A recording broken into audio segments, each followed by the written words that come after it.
Hello, Medicare Podcast Nation.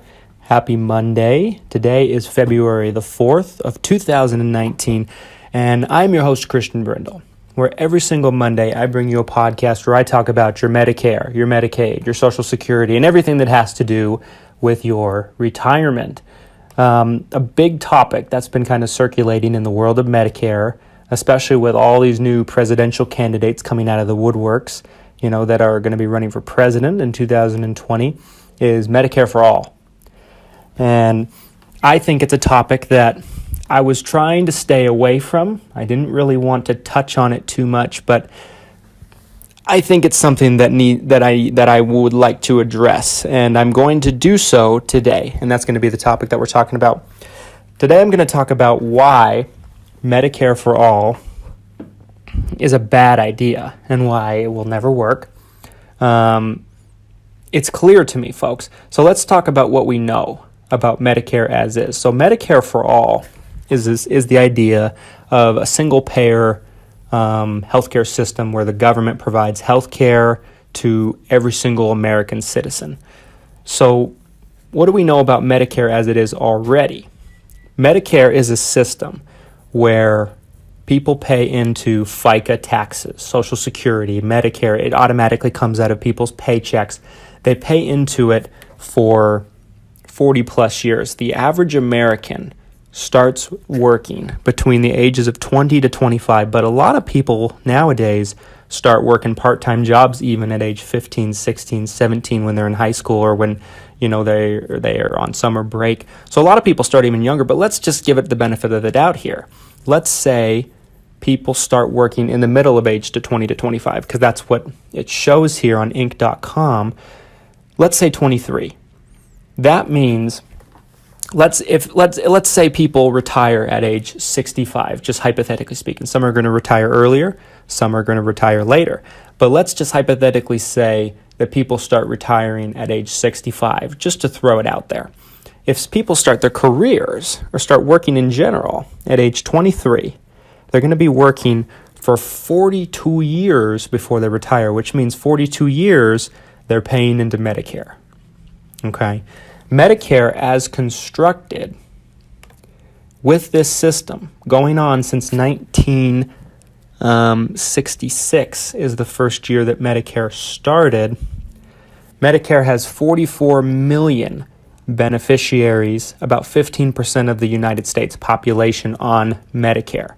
Okay? Medicare, as is, with people paying premiums for it, every single person on Medicare pays a premium for their Medicare Part B. It's something we know, we've talked about. Medicare gets revenue from the premiums. Medicare gets revenue from FICA taxes. Okay? And they get it for probably 20 to 40 years, depending on the individual. Roughly. There's some that probably pay it for even less. There's some that probably pay it for even more, but they get it. Okay? Now, this is something that needs to be addressed because Medicare as is, for the last couple of years now, is in the red. Medicare is losing money, despite them charging premiums for each person. Now, there's people on Medicaid that necessarily don't pay a Medicare Part B premium, but it's being paid for by another branch of the government, by Medicaid. But that's a story or a conversation for another day.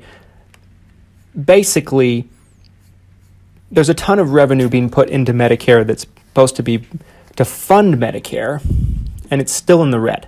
So the idea for Medicare For All is to take all the private insurance companies out of the equation. Okay, there's no United Healthcares of the world, no Humanas, anything like that. And there's no copays, no deductibles, no out-of-pocket. First of all, you kind of might be able to see where I'm going with this. If Medicare is in the red, despite they charge premiums, despite that they take FICA taxes, it's pretty simple to see that if every single person, every single American, right now there are 325 plus million people that live in the United States of America. So if we're just giving Medicare for All to all of these people, it's estimated. Now I'm getting my information here from Huffington Post and Reason.com. So I wanted to cite my sources here. Medicare is estimated to cost about $32 trillion over the first 10 years if it was put into place. $32 trillion. Our nation is already almost $22 trillion in debt as of January 3rd, 2019. So we'd be adding on more debt than we already have now. $32 trillion. It's something that we simply cannot pay for. Stay with me into segment 2, and I'll talk about some other topics that I wanted to touch on about this. Stay right where you are.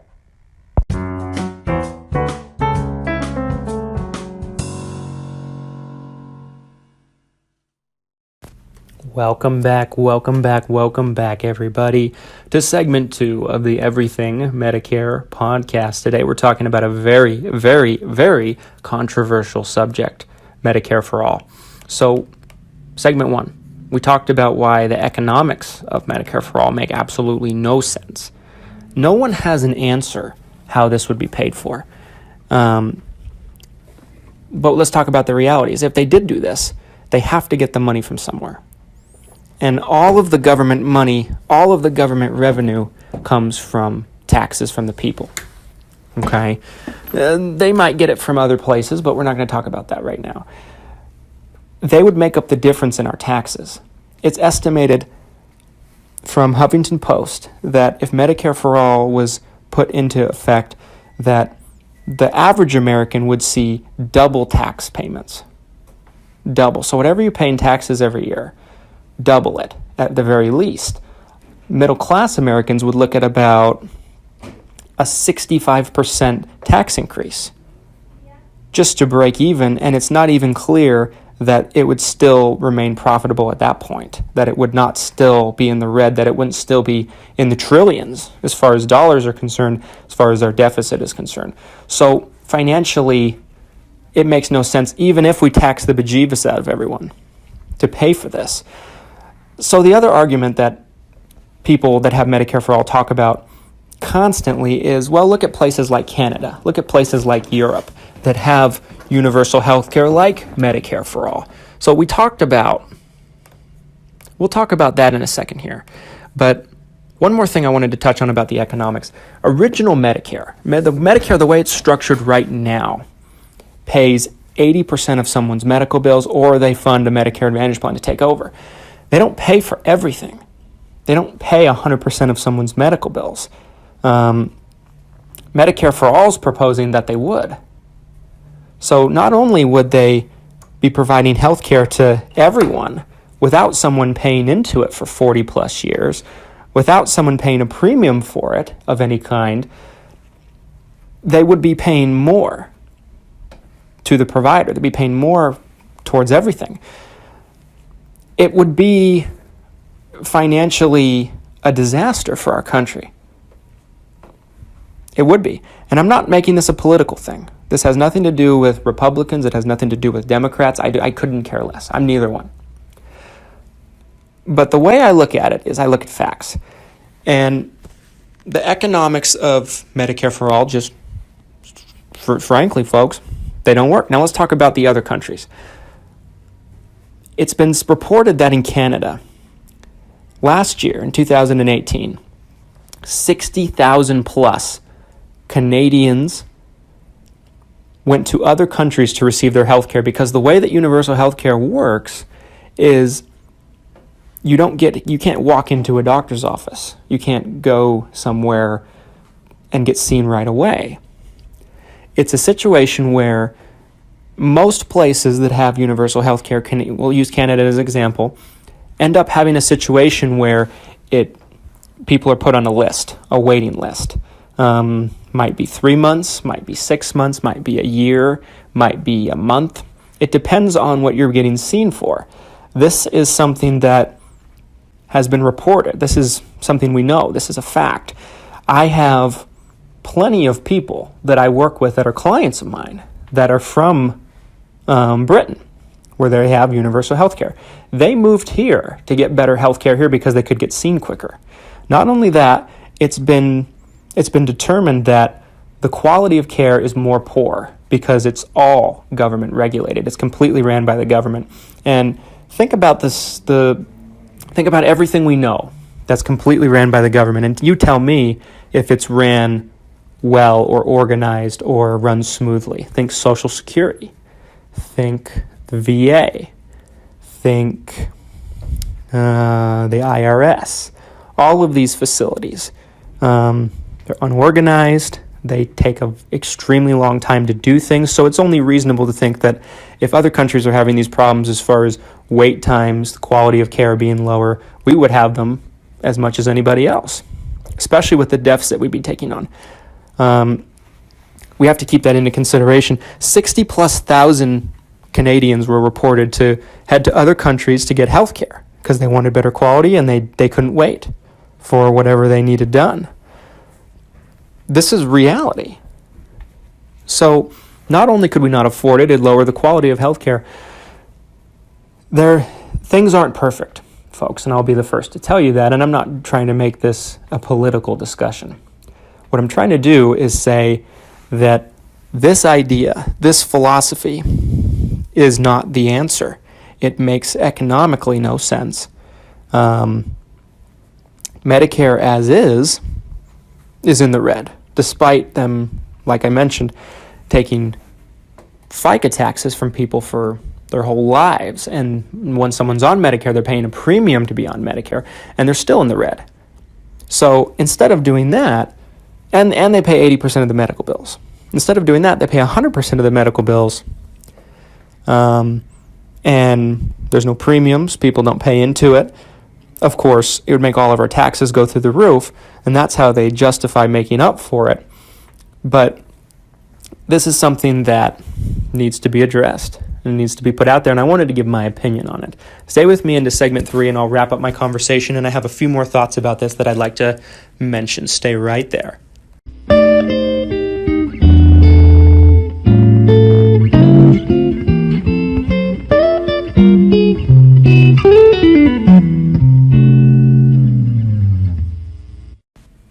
Hello, everybody. Welcome back to our third and final segment of the Everything Medicare Podcast.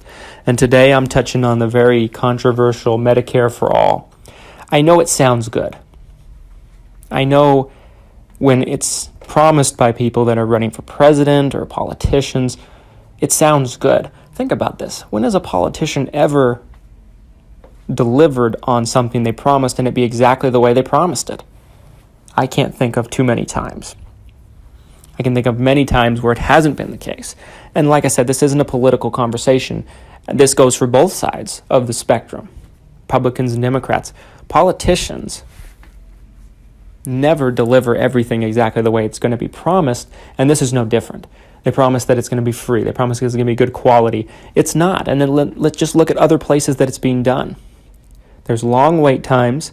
A poll done last year showed that 7 out of 10 Americans were against the idea of Medicare for All if it turned out to mean that it would reduce the quality of care and cause people to be put on lists and have to wait for their care. We know that this would be the case because every other place that it's being done, Europe, Canada, certain Asian countries, this is the way that it works. It's no reason to think that it'd be any different here. Not only that, we would be paying for it. You think your premium's bad for your health insurance, I guarantee you'd be paying a lot more in taxes to make up the difference. So you'd be paying more for less quality of care. Like I said, folks, are there adjustments that need to be made in the healthcare system in this country? I believe so. I believe there's things that need to be addressed, but I don't believe that this is the answer. Because economically, it makes no sense. It makes no sense at all. And I know the idea of having things for free always sounds good, and it sounds attractive, but nothing's ever free in this world. There's always consequences, and there's always things behind the scenes that you need to take into consideration. So in conclusion, my stance on the Medicare for All movement is it's ridiculous. It's asinine. It makes no sense whatsoever because of what we dictated. $32 trillion in debt, in the red. Not the cost, $32 trillion in debt. We would lose $32 trillion in the first 10 years, is estimated, of it being in force. Our entire nation's debt is under $22 trillion right now. So let that sink in. It'd be $10 trillion more debt than we already have right now in a 10-year span. And that would be catastrophic for our country. Not only that, we would see Americans having to go other places to get procedures done. And it's just not the answer. It's just not, folks.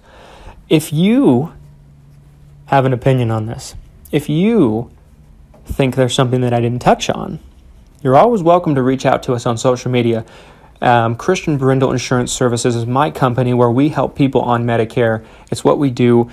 Folks, another thing I wanted to touch on about this before I wrap up this topic is I'm a big believer that a private insurance company would be able to handle healthcare better than the government would. Private insurance companies aren't perfect. They make mistakes. They have their problems, but I think the government would have increasingly more problems because of, anything that's ran by the government is usually a total disaster. And that's where I stand. Because for the Medicare for All movement, it's been documented that it would completely take the private insurance companies out of the equation. Completely. Don't even need to touch on the amount of people that it would put out of work, myself included, but I'm trying to remain unbiased about this and objective, and just look at it from an objective point of view. Like I said, folks, if you have an opinion about this or you think there's something that I didn't possibly touch on, you can reach out to us on social media, Christian Brindle Insurance Services on Facebook, Christian Brindle Insurance on Instagram, Christian Brindle without the E on Twitter, Christian Brindle on YouTube to check out our educational Medicare videos. If this video gets enough support, or if this podcast, gets enough support, I'll do a video on this topic as well if you'd like me to, for our YouTube channel. Folks, I really appreciate you listening. I hope you're having a great week, and I hope you understand where I'm coming from with this. This is not a political discussion for me. This is not about politics for me. This is about facts and looking at it from an objective point of view and looking at the numbers and the facts behind it. I hope you have a fantastic week, and I can't wait to talk to you next week where I'll bring you another episode where we will talk about everything in the world of Medicare. Take care.